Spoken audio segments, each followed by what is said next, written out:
예, 오늘 이 말씀 사사시대에 있었던 이야기죠. 훗날 이 룻이 다윗 왕의 4대 조모가 되었습니다. 그러니까 이 룻으로부터 나온 4대 후손이 바로 다윗이고, 이방 여인이었지만 하나님께서 그를 택해서 이와 같은 복된 자리에 있게 했다라는 것은 상당히 놀라운 일이고 또 충격적이기까지 하는 이야기입니다. 아마 그때가 다윗 왕 때가 주전 1000년 정도로 추정을 하니까 4대 후손이라 그러면 주전 1000년, 그래서 한 100년, 120년 거슬러 올라갈 때가 아니겠는가, 그런 생각을 하게 됩니다. 그 당시에 베들레헴 지역 사람이었던 엘리멜렉이라는 사람이 있는데요. 그 사람은 두 아들들이 있었고 또 부인이 나오미죠. 근데 그 지역에 흉년이 들어서 먹고 사는 것이 여의치가 않게 되자 그 네 가족들이 이민을 갑니다. 네. 이 구약의 역사를 보면 아브라함부터 시작해서 계속 민족들이, 가족들이 이민을 하는 걸 보는데 그들이 바로 이민족이었습니다. 이민하게 된 동기는 먹고 살기 위해서. 근데 뒤에 보면은 나오미가 자기 고향 사람들에게 하는 얘기를 보면 내가 풍족한 데서 나갔더니 내 빈손으로 돌아오게 하셨다. 그런 걸 보면 그는 그 남편과 함께 이민을 갈 때 꽤 많은 재물을 갖고 가지 않았겠는가. 이방 지역에 살려면 집도 필요하고 직업도 필요하고 먹거리도 필요하니까 그래서 그가 풍족한 중에 나갔었다. 그렇게 얘기를 하고 있는 것으로 이해가 됩니다. 그곳에서 나오미는 두 자부들을 얻었죠. 두 며느리를 얻었습니다. 자, 그런데 뜻하지 않게 남편과 두 아들, 그러니까 그 집안의 남자 셋이 모두 죽어버렸습니다. 기가 막힌 노릇이죠. 엘리멜렉과 두 아들 말론과 기련이 모두 죽어버린 것이죠. 고대 중동 지역에서 남자 없는 여자들 셋이 살아남는다는 것은 거의 불가능한 일이었습니다. 자, 그래서 그 고난 가운데서 전전긍긍하고 있었을 그들이 나오미 귀에 고향에, 자기가 버리고 떠나온 고향에 하나님께서 다시 비를 내리시고 농사를 짓고 수확을 할 수 있게 되었다. 그 소식을 듣고 나오미는 결심을 합니다. 내가 고향으로 돌아가야겠다. 그리고 길을 떠나게 되는데 두 젊은 청상과부인 며느리들이 같이 쫓아 따라옵니다. 참 이것도 대단한 일이죠. 시어머니가 가니까 자기들도 같이, 자기들로서는 이방 지역이죠. 이방 지역으로 가겠다고 따라 나섭니다. 그러니까 따라 나서는 그들을 보니까 나오미가 안 되겠다 싶었어요. 그래서 어떻게 합니까? 두 자부들에게 말을 합니다. 야, 너희들 나 따라가 봤자 별로 살 가망도 없고 그러니 너희들 고향으로 돌아가라. 친정으로 돌아가서 새 신랑 만나서 새로 팔자를 고쳐라. 나는 너희들을 책임질 수가 없다. 이제 그런 얘기를 하게 되죠. 그러니까 두 자부가 울면서 아니라고, 우리도 같이 가겠다고. 웬만한 여자들 같았으면요, 표정 관리하기 어려웠을 것 같아요. 역시 우리 시어머니 나오미는 짱이야. 그러면서 내가 앞에서 눈 맡고 뒤에 화장실 가갖고 좋아했을지 모를 그런 상황이잖아요. 근데 그냥 하는 말로 아니요, 어머니 갈게요, 같이 갈게요 하지 않고 울면서 안 가겠다고. 그러면 진심으로 그렇게 한 걸 보게 되죠. 근데 이 나오미가 안 되겠다 싶으니까 오르바를 이제는 각계격파를 합니다. 그래서 돌아가라. 나한테는 아무 소망이 없다. 돌아가라. 그러니까 그가 입 맞추고 울고 자기 고향으로 돌아갔습니다. 이제 룻이 남았죠? 룻에게도 똑같이 그렇게 했습니다. 너 나 따라오지 말고 돌아가. 네 동서도 같지 않았느냐. 그게 네가 살 길이다. 자, 그럴 때 이 룻이 그 시어머니의 권면을 완강하게 거부하면서 시어머니를 따르겠다고 했고, 또 그녀의 굳은 결심을 본 시어머니가 룻이 그녀와 함께 베들레헴으로 돌아갔습니다. 그리고 베들레헴에 도착했을 때 온 동네 사람들이, 여기서는 온 성읍이 그렇게 말하는데요, 온 성읍이 그녀들의 시어머니 룻이 돌아온 것을 보고 그녀들의 귀향으로 말미암아 떠들썩거리게 되었습니다. 이가 그 나오미가 아니냐. 아니, 다 식구들은 어디 가고 이 젊은 여자하고 둘이 왔느냐. 뭐 이게 굉장히 큰 화제거리가 될 수 있는 상황이죠. 자, 그럴 때 나오미는 그들에게 자신은 하나님의 징벌을 받아 괴로움을 당한다고 하면서 나를 더 이상 나오미라고 부르지 말고 나를 마라라고 불러라. 나오미라는 뜻은 기쁨, 환희, 즐거움, 귀염둥이 뭐 이런 뜻이 있다고 하는데요. 그렇게 부르지 말라. 나는 여러분 마라의 쓴물 기억하시죠? 예. 괴로움, 고통, 슬픔, 쓰라림을 의미하는 마라라고 불러라.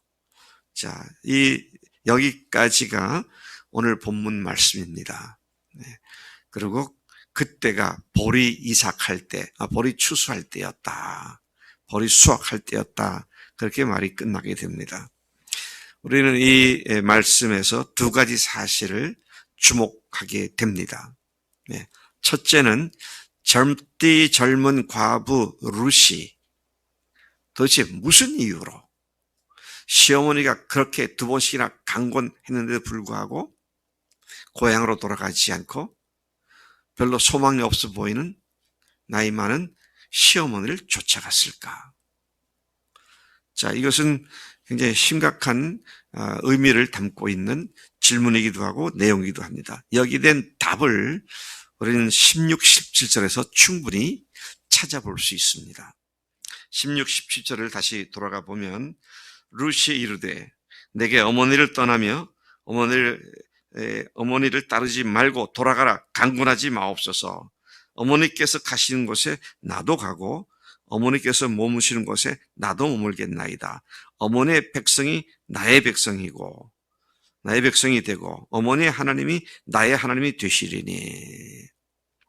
아하, 시어머니가 워낙 인품이 좋고 자상하고 사랑이 많아서 이분 같은 시어머니를 세상에 또 어디서 만나겠느냐. 그래서 안 떠난 게 아닙니다. 뭐라고 그랬어요? 어머니 백성이 내 백성이 되고 어머니의 하나님이 내 하나님입니다. 그러니 나를 떠나가고 하지 마세요. 무슨 말입니까? 나오미는 시집 와서 시어머니와 시아버지와 시집 식구들을 통해서 하나님을 알게 되었고 하나님을 믿게 되었다는 것이죠. 나에게 이런 하나님을 가르쳐주고 알고 믿게 해준 어머니 백성이 내 백성입니다. 어머니 하나님이 내 하나님입니다. 이제 이렇게 바짝 붙쫓았다 그랬어요. 붙쫓았다. 그럼 붙쫓았다는 말이 무슨 말입니까? 이 붙쫓았다는 말은 존경하며 섬기며 바짝 따라다닌다 그런 말입니다. 존경하고 섬기며 바짝 쫓아다닌다. 바짝 붙여 따라다닌다. 그런 뜻이라고 우리 한글 사전에서 그렇게 표현하고 있습니다. 참 놀라운 말씀이 아닐 수 없다는 생각이 듭니다. 네. 나오미는 두 자부를 돌아가게 했을 때에 뭐라고 말을 했습니까? 오늘 우리가 15절을 다시 돌아가 보면은요, 나오미가 또 이르되 보라, 내 동서는 그의 백성과 그의 신들에게로 돌아갔다 그랬습니다. 다시 말하면 고향으로, 친정으로 돌아간다는 건 옛 잡신과 우상 숭배하는 삶으로 돌아가는 것이었습니다. 그런데 하나님을 믿는 가정으로 시집을 와서 하나님을 알게 된 룻은 하나님이 참 신이시구나, 이분이 창조주시구나, 이걸 알게 된 거죠. 그런데 내가 그 하나님을 알게 되는데 내가 다시 옛 잡신 성전 생활로 돌아갈 수는 없다. 이런 신앙의 동기가 강하게 여기 있는 것을 보게 됩니다. 저는 많은 사람들의 아름다운 이야기들을 들을 때에 늘 생각을 합니다. 무엇이 이 사람을 이렇게 살게 만들었는가? 그러면 신문에서나 또는 잡지에서나 대부분 그가 사랑의 사람이었기 때문에 사랑이 그렇게 했다, 그렇게 한다든지 성실했기 때문에 그랬다든지 그런 얘기를 합니다. 그럼 제가 또 다시 마음속에 질문이 납니다. 무엇이 그로 하여금 성실하게 했을까? 무엇이 그로 하여금 사랑할 수 있는 사람이 되게 했을까? 필시 이 사람이 하나님을 믿는 사람이었겠구나. 여러분 지금 젤렌스키 아시죠? 네. 그 사람이 유대인이에요. 그가 코미디언 출신 대통령으로 사람들로부터 비웃음과 조롱을 받으며 러시아와 싸운다고 하니까 얼마나 버티겠나. 그런데 지금 2달을 거뜬히 버티고 있잖아요. 근데 그가 바로 유대인이에요. 그리고 그 일로 말미암아 지금 루마니아 어디죠? 우크라이나에 있는 유대인들이 집단으로 지금 다시 이스라엘로, 팔레스타인으로 귀환하는 그런 작업을 지금 하고 있습니다. 여러분, 우리가 좋은 생각, 좋은 마음 가지고 한다고 되는 거 아니잖아요. 근데 그것을 주시고 그렇게 할 수 있는 능력을 주신 하나님을 의지하지 않고는 어떤 것도 제대로 될 수 없다.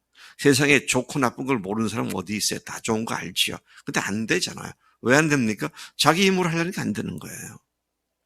자, 그런 의미에서 오늘 우리가 정말로 깊이 다시 생각할 거는, 여러분들이 사람들과 관계를 맺는 데 있어서 정말 영원히 함께 할 사람들이 누구냐?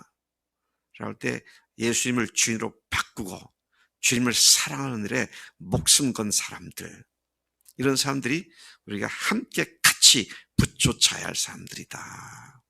네. 여러분, 저를 붙여주세요. 손해나지 않을걸요? 네. 붙여줘봐야, 이제 제가 2년 채 이제 그만둘 터인데, 하여튼, 붙여주니까 어떻습니까?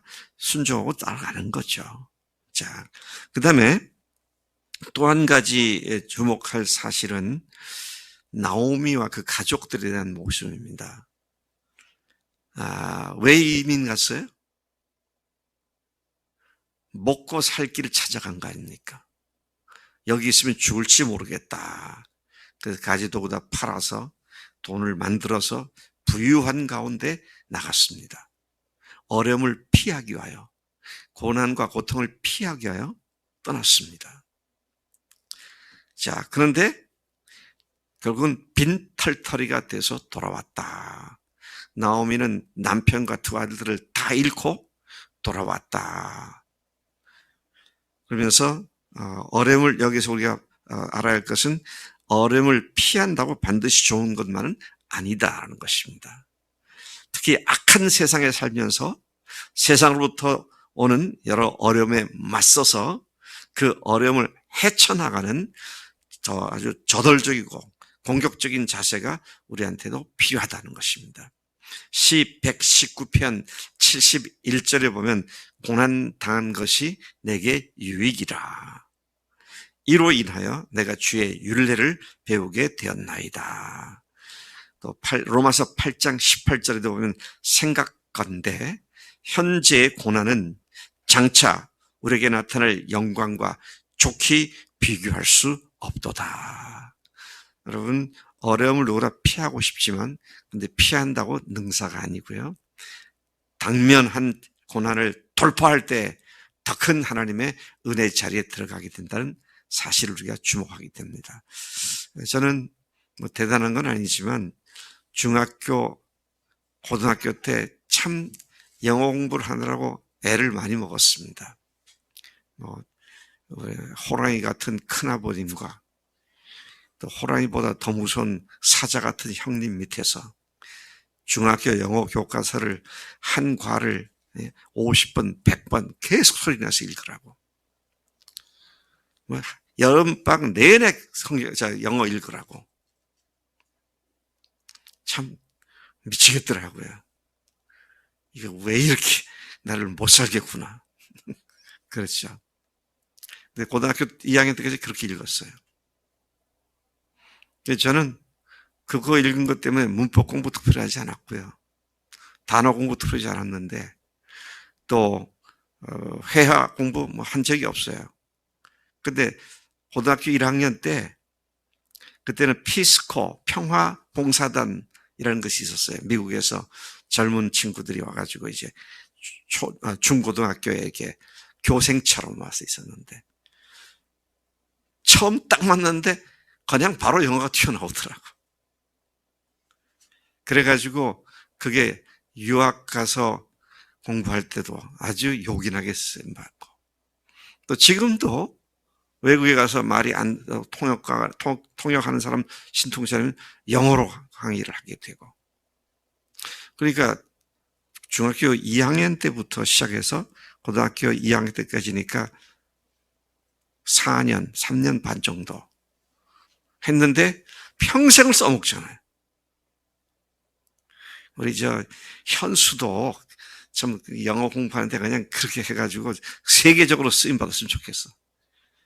우리 청년들 내가 계속 영어 얘기했는데도 안 들어.